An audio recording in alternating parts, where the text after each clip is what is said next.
We've been lied to.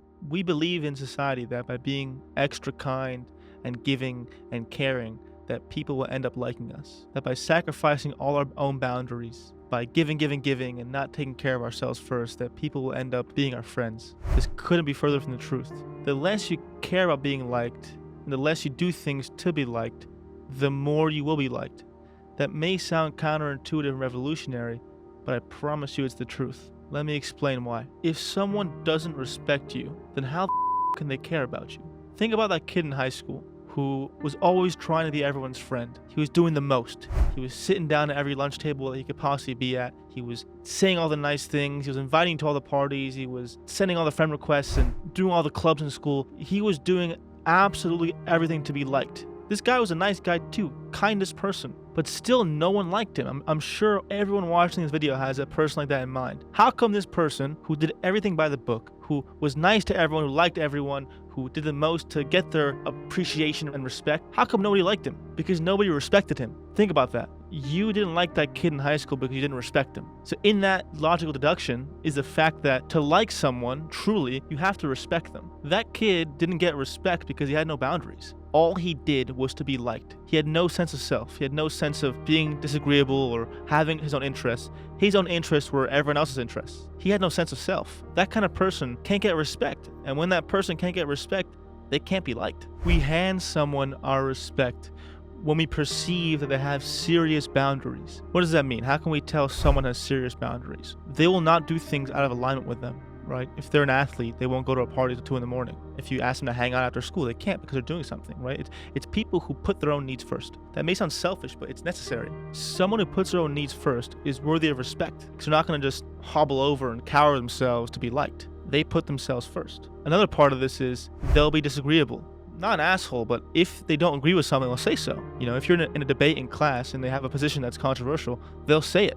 If you're at the lunch or dinner table and someone says something they don't agree with, they'll say it, right? So there's two big things there. They put their own needs first, which means they won't agree to every single plan out there, and they won't agree with every opinion. Think about someone you know who's like that, who will go to an event or a party or a meal when he feels like it's in alignment with him. And when you say something that they don't agree with, him or her will tell you, I don't agree with this. You respect that person. He may be or she may be kind of a dick, but you respect him. You respect him because he has his own sense of boundaries. If you're in this boat, what you can do is make sure you only do things that are in alignment with you. If you're agreeing to go to meals or a party or some board game night that you have no interest in doing, don't do it. Tell that person no. A man or woman worthy of respect is someone who is able to freely say no with love, right? Not just saying no full stop after, hey, you want to hang out? No. I'm not saying that. I'm saying, hey, you know, this doesn't resonate with me at the moment, but I'm happy to do this at this point. You can build that up by doing that. Say no to shit you don't want to go to. And also, if you're in a conversation and you don't agree with something, say it. Hey, all respect, I don't agree with this. That's how you get respect. It's not that you have to be a complete asshole and just disengage. It's that you're learning to respect yourself and have boundaries with yourself. When you go from that place of self-respect, you'll need to distance yourself from people for a bit, right? You have to get to know what you like, what you want to do. You can't just be a doormat for everyone else. The process of you being worthy of care and being liked is the process of you respecting yourself. And you can only respect yourself if you know what your boundaries are. What do you agree with? What are you about? Once you come from that place, you will get respect. I can guarantee it. One last thing. The title of this video and what I've said may suggest to you that you can put your middle fingers up, float away in a balloon and tell your friends, you have freedom to do that, but it's not what I mean.